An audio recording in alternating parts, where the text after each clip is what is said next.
자, 안녕하세요. 쥐타짜 안교수입니다. 자, 오늘 제가 말씀드린 대로 그대로 흐름을 보이고 있죠. 자, 1대 20만원에 대한 부분 미리 언급을 드렸고요. 그리고 25만원에 대한 단기 상승을 이끌어낼 거다라고 말씀드렸죠. 자, 영상 끝까지 오늘 지켜봐 주세요. 자, 20만원에 다시 한 반등이 나온다.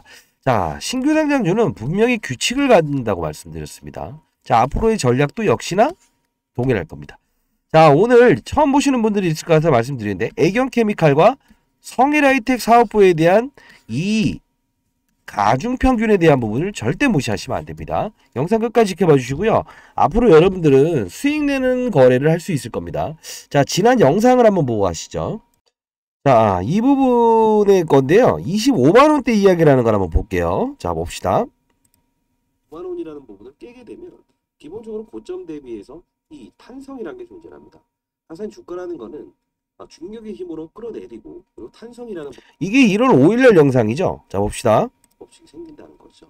자, 그러나 제가 말씀드릴 거는 딱 하나입니다. 자, 10거래일 이내라는 기준입니다. 그 이유에 대한 부분은 이 법칙에 대한 거를 더 이상 사용하시면 안 돼요. 자, 두 번째는요. 오늘 이제 무상증자라는 부분. 이때 무상증자 이슈도 말씀드렸는데, 결국은 1월 5일날 영상을 찍으면서 25만원을 자, 봅시다. 1월 5일이죠. 그리고 오르죠. 이 폭이 어떻습니까? 예, 거의 16%의 단기 반등. 단 10거래일 이내에만 이 규칙이 통한다고 했죠. 하나, 둘, 셋, 넷, 다, 열, 일곱, 여덟, 아홉, 열. 끝났죠. 그리고 나서 제가 요 부분에 대해 훼손된 부분은 분명히 한번 10거래를 넘기지 마세요라고 했죠. 그쵸? 그리고 나서 요 부분에 다시 제가 말씀드립니다. 규칙입니다. 우리 성일하이텍과 애경케미칼에 대한 가중평균은 종가 기준 고점도 정확할 겁니다. 자, 여기 보십니까? DS산성 무조건 20만원에 사세요. 이 가격 찍고 반등합니다. 라는 영상을 찍었죠. 하루 전의 영상입니다. 정확히 20만원대에 대응하시고요. 자, 보도록 할게요. 자, 지나지 않겠습니다. 자, 오늘 오후 7시 14분입니다. 자, DS산성이라는 종목은 제가 말씀드렸던 대로 그대로의 흐름을 보이고 있습니다. 자, 오늘 좀 집중을 하셔야 될 것 같아요. 자, 가장 중요한 건요. 이제 수급적인 이슈에 대한 부분은 더 이상의 논란을 하지 않으세요. 자, 더 이상 수급적인 논란을 하지 말라고 합니다. 자, 분명히 애경케미칼과 성일하이텍에 대한 부분을 따를 거다라고. 자, 이 부분 그대로 말씀드리죠. 결국은 이 영상을 찍으면서 20만원대 왔을 때 어떻게 됐습니까? 반등 오죠? 여러분들은 자꾸 차트 이야기하고 이런 부분에 대한 영상들, 쓸모없는 영상들을 보기 때문에 자꾸 기회는 놓쳐버리게 되고 접근하지 말아야 될 자리에는 자꾸 접근하는 거예요. 시장에서는 룰이라는 게 존재합니다. 자, 여러분들 제가 말씀드렸던 대로 10만원에 대한 부분은 비상장인 기업은 어떤 현상이 발생된다고 했죠? 3거래일에 보통적으로 고점을 형성한다. 10만원은 5배에 대한 법칙을 넘을 수 없다. 이때 다 웃으셨죠. 결국은 그렇게 됩니다. 그렇죠? 25만원대에 주가 훼손이 반 정도 됐을 때는 반등이 일어난다. 또 웃으셨죠. 라운드 피겨 20만원에 성일하이텍과 그 다음에 애경케미칼. 이거 오늘 집중적으로 다룰 겁니다. 영상 끝까지 지켜봐 주시고요.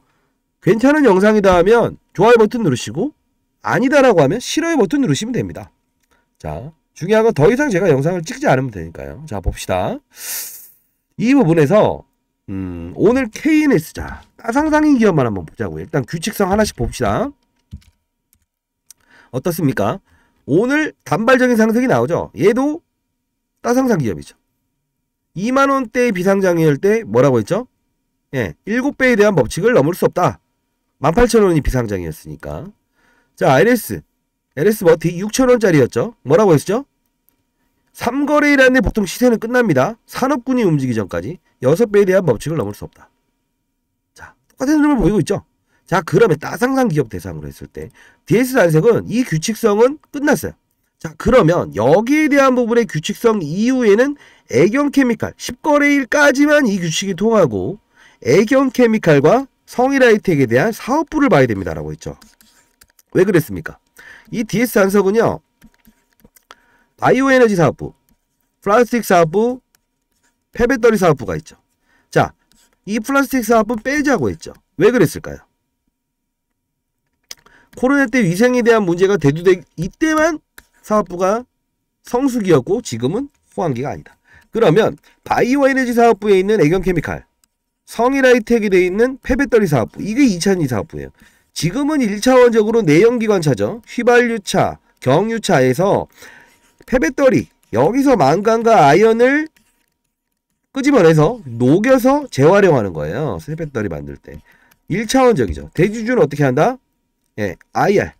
기관 IR을 통해서 여의도에서 기관들만 참여할 수 있어요. 제 소개부터 드리면 저는 20년 동안 자산운용사 있었고요. 15년 동안은 뭐 수익률과 꽤나 있다고 해서 스타펀드 매니저 했었고 1,000억을 운영했었습니다. IPO 신규 상장주를 10조 원에서 20조 원 운영했었고요. 자, 이때에 대한 부분 폐배터리 사업부에 진출하겠다. 이 의지를 밝혔다고 했죠. 자, 요 부분입니다. 자, 중요한 부분은 여러분들께 그 IR집도 보내드릴게요. 상단에 나와 있는 전화번호로 중장기에 대한 전략을 아셔야 되는데 폐배터리 시장의 컨트롤 타워 600조의 시장을 누가 잡냐, 환경부가 잡냐, 산업부가 잡냐에 따라서 그림은 완벽하게 달라질 수 있습니다. 4822-8706 항상 위기와 기회를 같이 받아들일 수 있는 자세가 필요합니다. 8706으로 DS라고 해서 보내주세요. 자, 그 비공개 IR집 기관 대상으로 해서만 받은 겁니다. 아주 참여했었는데 그거 보내드릴게요. 자, 중요한 부분은 애경케미칼 이야기를 좀 해볼게요. 앞으로 이렇게 될 거라고요. 자, 애경케미칼. 자, 어떻습니까? 자, 이때에 대한 부분이 시가총액이 얼마라고 했어요? 8천억. 그리고 성일하이텍.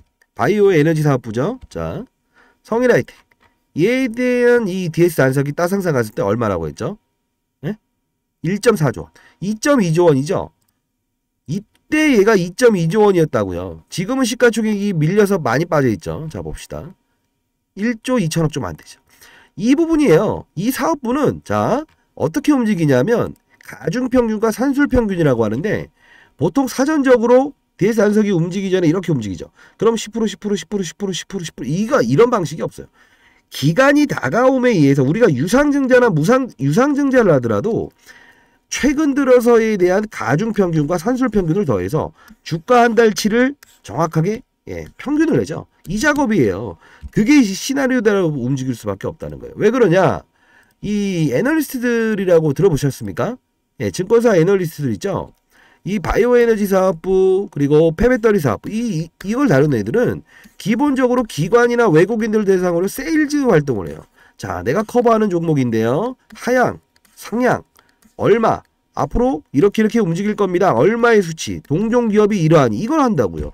이걸 모르고 자꾸 접근하니까 이제 안 되는 거죠.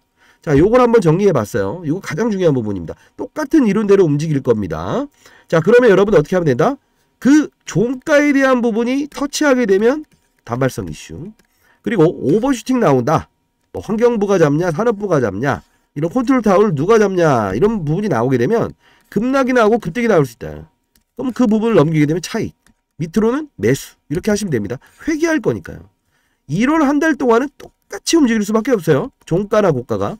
자, 상단에 나 있는 전화번호 문자 주시고요. 자료집을 보내드리도록 하겠습니다. 이거 가장 중요한 부분입니다. 자, DS 전석 1월 대응 전략, 성인하이텍, 애경케미칼, 가중평균 적정 시총 계산 방법, 청매배수 올리는 방법. 자, 한 주 받을 거 3주까지 끌어올릴 수 있을 거예요. 기관 코드도 보내드리도록 하겠습니다. 자, 여러분들 제가 이제 올해 54 정도 되다 보니까요. 제 영상 보시는 분들이 거의 대부분 저보다 10년차 선배님들이 많이 보세요. 그래서 사실 쉽게 설명하기 위해서 노력하는데 이거는 차트 부분에 대한 설명이거나 누가 팔았다, 누가 샀다 이런 1차원적인 얘기는 하고 싶지 않아요. 왜? 항상 그런 이야기 들으면서 손실을 반복적인 행동을 많이 하셨을 거 아니에요. 필드에서 놀아보지 않은 애들이나 그런 얘기하는 거죠. 시장은 심리가 반영이 되고 어떠한 규칙성을 가지게 된다는 거죠. 야, 이제 각 증권사의 8명의 애널리스트의 의견들, 이게 이제 각 금융기관을 다니며 세일즈를 하거든요. 8명의 이 애널리스트가 성일하이텍, 애경케미칼 한 달 동안의 주가에 대한 가중평균을 시뮬레이션을 돌려서 세일즈하는 거니까 이 이론은 그대로 움직일 겁니다. 보내드릴게요. 자, 여러분들 힘내시고요. 자, 4822-8706으로 DS라고 해서 보내주세요. 결국은 요 사업부를 중점적으로 봐야 되긴 합니다. 아시죠? 이유는 이 2차전지 폐배터리 쪽에 대한 부분은 상당 부분 신먹거리가 될 수는 있지만요. 리스크 요인도 존재하죠. 자, 왜 리스크 요인을 말해요? 라고 할 수 있지만 시장이라는 리스크가 생길 수도 있잖아요. 제로 파월이 금리 인상할 수도 있고요. 근데 이 폐배터리 시장은 지금 시장에서 10년 동안 전기차 타게 되면 두 번의 배터리 교체를 하는데 한 3천만 원 든답니다. 1,500만 원, 1,500만 원. 요 부분 때문에 문제가 있는 거예요. 배터리 가격도 높다. 비싸다. 그렇기 때문에 우리가 이거 어떻게 해야 되냐? 폐배터리를 써봐야 되지 않겠냐? 근데 이 부분이 쑥 들어갈 수 있는 이슈가 등장할 수 있어요. 예. 그 부분은 중장기적에 대한 성장성에 대한 1월은 그대로 움직이겠지만 2, 3월, 4월, 5월까지에 대한 성장성은 그 시장 분위기를 좀 봐야 될 겁니다. 그럴 때 제가 문자는 통해서 보내드릴 텐데, 자, 일단은 이날이죠. 예. 데이스탄석 49만원 매도. 제가 상장 전부터 여러분들께 소개시켰던 종목이라 50만원 라운드 피겨 32만원대 매수 및 종가 배팅 하세요 라고 해서 12월 26일날 이렇게, 그쵸? 이렇게 올려드렸고, 결국 라운드 피겨를 넘을 수 없었죠. 규칙입니다. 종가의 사시라, 그리고 반발성의 파시라 라고 했죠. 자, 그리고 나서 1월 8일날 다시 25만 1,000원. 아까 영상을 찍었을 때 성현하이텍과 애기케미칼의 평균 가격 및 25만원 패시브 자금 유입. 자, 9시 55분에 한번 올려드렸죠. 자, 이날도 한번 볼까요? 1월 8일입니다. 자, 한 요쯤 되겠네요. 그쵸?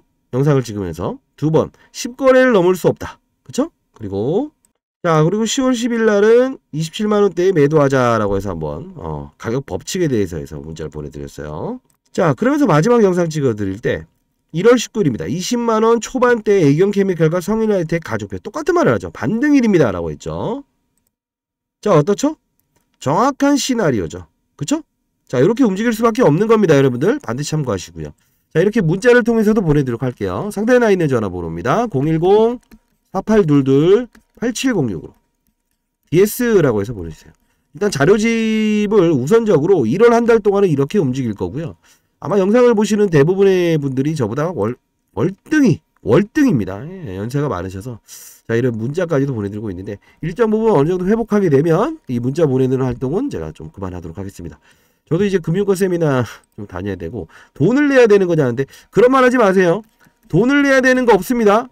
그 돈 내야 되는 거 있으면요. 주위에 힘드신 분들이나 이렇게 도와주시고요. 예, 그리고 뭐 양로원이나 이런 데 도와주시기 바랍니다. 그렇게 해서 영상을 찍는 건 아닙니다. 향후에 이런 그림이 나올 수 있어요. 무상증자 이야기 하시는데 무상증자 가능성이 있습니다. 다만 3월과 6월에 스톤브리지에 대한 보호예수 물량이 남아있죠. 자, 무상증자를 할 수 있는 건 딱 하나다. 현금이 두둑하든가 또는 가격이 비싸든가 유통직수가 없든가 2, 3번은 오케이. 현금은 오케이. 왜? 500억의 이자 비용을 내기 위해서 상장을 한 돈으로 빚을 물었죠. 이게 지금 논란이 이루어지고 있죠. 근데 갑자기 이제 수익 아직 3개월 동안 발생도 안 됐는데 3월 정도 돼서 실적 어느 정도 나오게 되면 그때 무상증자 할 거예요. 그러면 3, 6 있죠. 요 중간 사이에 하겠죠. 그쵸? 벌어놓은 돈으로 무상증자 할게요. 왜? 요네들 나가게끔 해야 되니까. 그렇지 않습니까? 이날 또 뭐가 있죠? 3월과 6월에는 뭐가 있죠? 예? 예, 맞아요. 코스피 200에 편입될 수 있죠. 이제 뭐 1조가 넘었으니까 충분히 가능은 해요. 주가 올리기 위한 방법에 무상증자도 동원할 수 있겠죠. 자, 요런 시나리오까지도 제가 보내도록 하겠습니다. 자, 여러분들 힘내시고 파이팅입니다. 점심 식사 꼭 하세요. 아시죠? 인생의 선배님들 뭐 걱정하십니까? 룰에 의해서. 그리고 만일에 어떤 폐배터리 시장의 분위기가 좋아질 수 있는 분위기가 생기면 제가 그 부분도 제가 여러분들께 다 말씀드리도록 할게요. 이런 부분이에요. 두산 로보틱스가 이렇게 많이 올랐잖아요. 지금 훼손되고 있지만 결국은 글로벌 전 세계적인 분위기를 무시할 수 없다. 로봇 산업 성장. 그쵸? 자, 뭐 글로벌적으로 로봇 산업에 대한 분위기가 AI 로봇이 뜨겁죠. 요 부분까지. 글로벌 업체의 주가도 봐야 되고 제로 파월이라는 한국은행 총재 이런 이슈들도 봐야 돼요. 금리 인상을 하는지 동결하는지에 따라서 주가는 달라질 수 있죠. 이런 부분들도 알면서 가야 제가 항상 말씀드리잖아요. 종목을 다루면서도 1차원적으로 종목을 잘 보는 것도 오케이. 룰을 따르는 것도 오케이지만 가장 중요한 건 시장과 산업과 업종을 알고 종목을 찾아야 된다. 그러지 않으면 내가 지금 살려고 하는 종목이 어떤 업종에 있는지 모르고 그냥 사버릴 수 있다는 거예요. 시세만 보고. 그러면 안 돼요. 다만 1월 한 달 동안은 이 규칙은 지켜냅시다. 중장기 향후에 두산 로보틱스처럼 이렇게 올라갈 수도 있어요. 빠진 상태에서. 다만 업종이 형성돼야. 폐배터리 시장의 600조 타워의 컨트롤 타워를 누가 잡는지에 따라서도 득폭에 대한 부분은 분명히 있을 겁니다. 자, 오늘 25만 4,500원이죠. 결국은 25만 원대에 대한과 20만 원대 느끼는 거 뭐였죠? 호가가 바뀝니다. 20만 원 깨지게 되면. 요 부분에 대한 라운드 피겨도 있는 거고요. 25만 원이라는 부분은 사실 큰 의미를 부여할 수는 없어요. 근데 다만 말씀드리는 건 하나죠. 뭘까요? 반을 훼손했던 가격 여기까지죠. 그러면 이 구간 위로 쏴버릴 수 있는 확률이 크다 안 크다? 안 크다는 거죠. 왜? 때로는 이게 저항선이 형성이 되기 때문에 그 다음 타점을 또 노리면서 수익은 극대화하면서 30% 정도의 현금을 가지고 트레이딩 합시다. 기회는 항상 시장에서 오고 산업에서 옵니다. 우리가 예측하지 못했던 어떤 전쟁에 대한 이슈, 금리 인상에 대한 이슈도 때로는 단발적인 상승을 이끌 수 있다. 다만 회귀할 거다라는 거죠. 그 규칙에 대해서 반드시 자료 좀 받아가시기 바랍니다. 자, 파이팅입니다. 많은 연락 기다려 볼게요. 감사합니다.